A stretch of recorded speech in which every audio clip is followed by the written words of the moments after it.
trialclassique.com, première.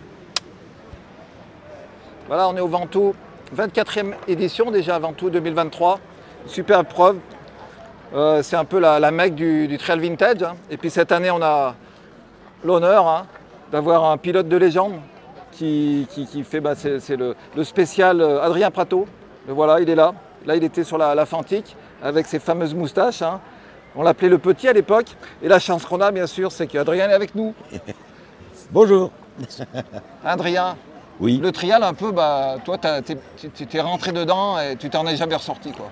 Exactement. J'ai passé mon permis de conduire le 12-12-72 et j'ai passé la main à Alex en octobre 2022. Alex Ferrer. Alex Ferrer, oui. Donc 50 ans de trial, de passion, de bonheur, de plaisir.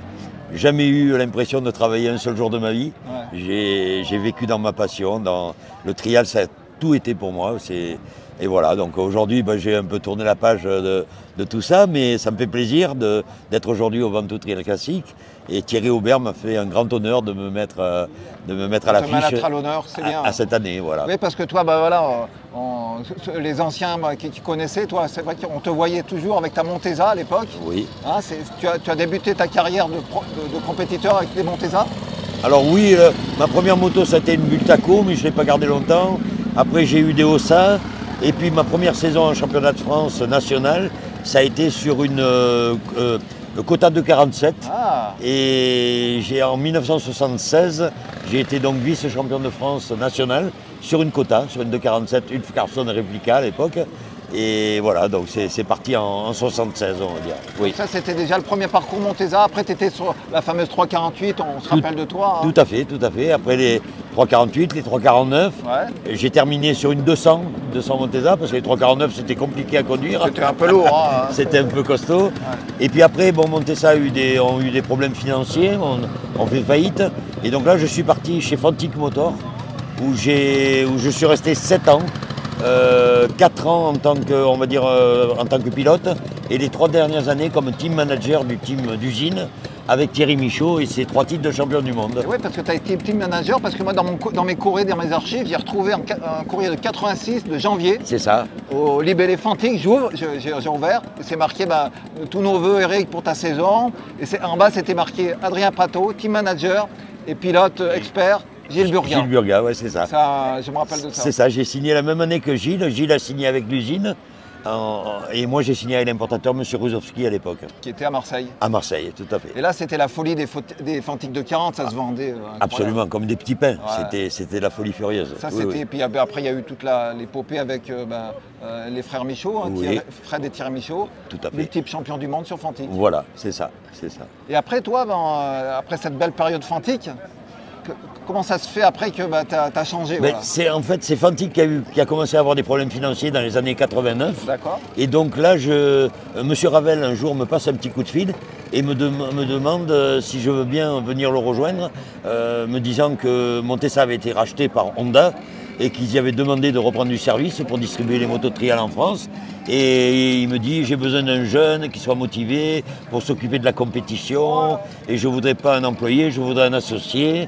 Mais je reste encore quelques années avec toi, je t'apprends le métier. Et ensuite, je te vendrai la société. Parce que M. Ravel, c'était l'importateur France.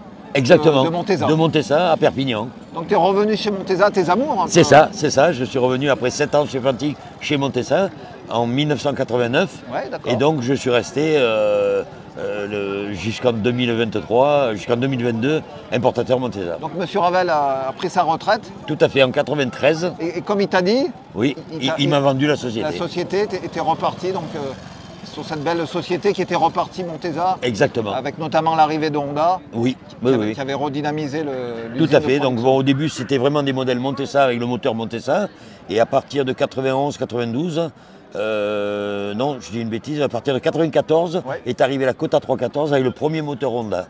Et donc là, ça y est, après, ça a été plus que des moteurs Honda. Il y a eu la 314, il y a eu la 315 avec le moteur Honda. Et avec des sacrées équipes, parce qu'il y avait par exemple Marc Colomet qui a été champion du monde. Exactement. Après, il y a l'épopée de Doug Lampkin. Doug Lampkin, 7 fois champion du monde. Qui a été incroyable. Voilà. On pensait que son record allait jamais être égalé. Ouais. Et puis il y a un petit jeune catalan qui a débarqué. Parce qu'il faut savoir, c'est qu'on était à la Costa Brava. Oui. Et on était avec Miguel Sirera. Oui.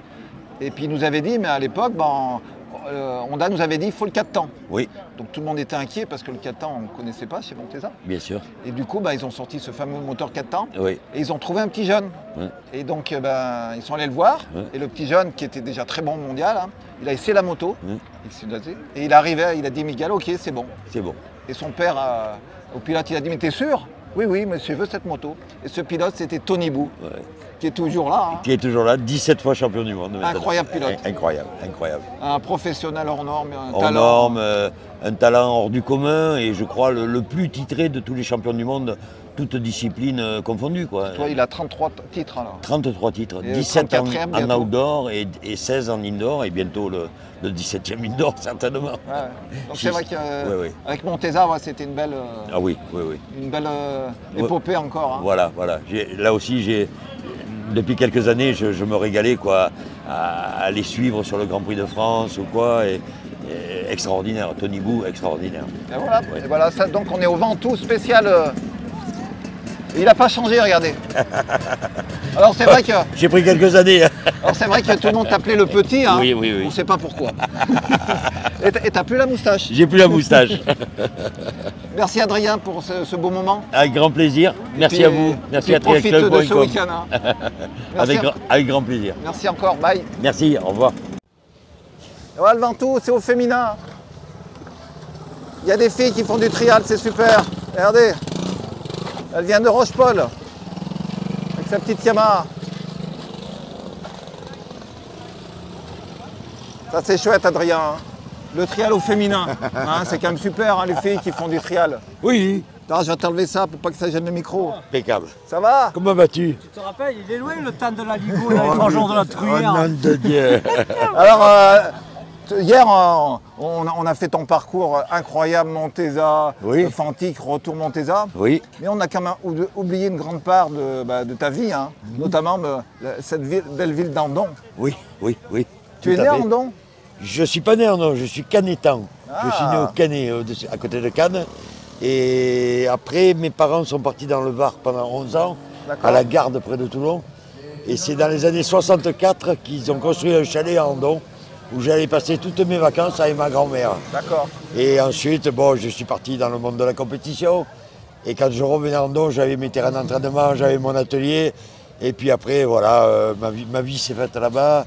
Et quand j'ai pu m'associer avec M. Ravel, j'ai ramené la société de Perpignan à Andon. Andon. Voilà, Et puis en plus, tu as créé une des plus belles écoles de trial qu'il y a eu. Hein. c'est vrai, c'est vrai. c'est C'était vrai. c'était Api. L'école de trial Happy. Api. Happy Content. parce que... Attention, Hop ils arrivent, là. les rouges. Aïe, aïe, aïe, Ouais, on est viens, au milieu viens. là.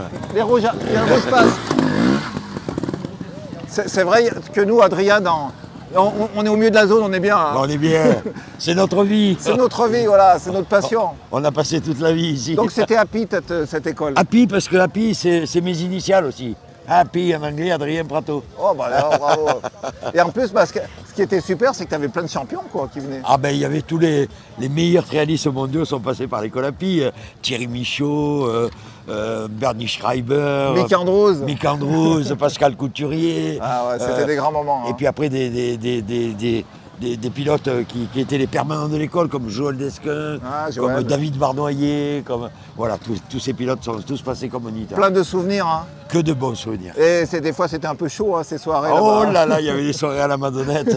La Madonnette, voilà. Voilà, Ça, voilà. c'était le restaurant qui Le fait dîner spectacle. avec des spectacles. Voilà, le jeudi Qui soir. était inclus dans le C'était dans inclus le dans la stage. semaine de stage, oui, oui, tout à Ceux fait. qui revenaient de ton stage, ils étaient un petit peu émus et puis fatigués. Hein. Oui, oui, oui. Et puis après, il y a eu aussi la belle épopée que tu as fait, c'est avec les vêtements. Ah oui, les vêtements de Trap Racing. Oui, Trap oui. Racing. Trap Racing, c'est en fait le rachat de la liquidation de Motocross Marketing. Ouais. Et avec les deux frères Picard, Gilles et Thierry, qui importaient la ligne de vêtements Happy Time, c'est-à-dire les combinaisons de Vesterinen. On est encore au milieu là. Ah bah il y a les rouges qui arrivent, regarde. Regardez ouais. là-bas, regarde là-bas. Regarde là. Ben ça c'est un pilote belge que j'ai eu en stagiaire à l'école Happy, tu vois. Donc toi, il a appris le trial avec toi. Ouais, exactement. Ça c'est super. Hein. Et donc le trap, il n'était pas à l'envers, le trap? Eh oui, mais Il y a une histoire. ça c'est une idée de... Parce que le logo Trap Racing a été créé par Gilles Picard, c'est lui qui l'a dessiné. Et le A de Trap, il a été emprunté à Oakley, les lunettes Oakley. Si tu regardes le A, c'est exactement le A de Oakley. Et ensuite, quand le logo a été dessiné à l'endroit, bien entendu, un jour Thierry Picard, donc le frère aîné, a eu l'idée de le mettre à l'envers. D'accord. Et on a trouvé ça original, on a trouvé ça rigolo. Et donc voilà comment c'est parti. C'est parti comme ça, voilà. Parce qu'en plus, tous ces vêtements, ils étaient faits par des dames là-haut, je crois. Hein. Alors, pas là-haut, on avait un petit atelier de couture avec monsieur et madame Santiago, qui était donc le couple qui s'occupait de ça. Et on avait en plus de 7 couturières qui fabriquaient du trap toute l'année. Ah ouais, parce qu'il y avait pantalons, vestes. Oui, c'était fabriqué à Mirepoix, en Ariège. Et tu sais que j'en ai toujours chez moi, mais c'est indestructible. Ouais, indestructible. Là, c'était la qualité Made in France. Voilà, tout à fait. Ah, encore un rouge, regarde. Ah, c'est chouette hein, quand même. Hein. Oui. Regarde. Tout le monde a la banane, c'est super ce Tout le monde s'est régalé. Ce Ventoux, hein. Spécial Adrien Pateau. Tout le monde s'amuse à ton image, quoi. Merci. Et en plus, regardez. Ah, ils m'ont fait un beau t-shirt. Regarde ça. Avec ma caricature. La Triac Légende, regarde. Et alors, ce qu'il faut dire, c'est que tu n'as plus la moustache que tu avais. J'ai plus la moustache. Alors ça, c'est un mauvais pari. La 3e fois que j'ai été élu maire d'Andon, du village d'Andon, les copains m'avaient dit, si on est élu liste entière, tu coupes la moustache. Alors au premier tour, on en était rentré 8 sur les 11, il en restait 3. Et le deuxième tour, on a rentré les 3 autres. Oh là là, ils avaient prévu la mousse à raser, le rasoir. Ils m'ont monté sur la table du conseil municipal, ils m'ont rasé la moustache, et du coup, ils m'ont tondu complètement. Ils m'ont rasé les cheveux aussi. Ah bah c'est encore une belle histoire. Et depuis, elle n'a plus repoussé. Bon, on pourrait parler des heures avec Adrien. Ah oui. Merci Adrien. Merci à toi. On va te lancer parce Merci que à vous. c'est bientôt les podiums. Bientôt la remise des prix. Allez, bye. Merci.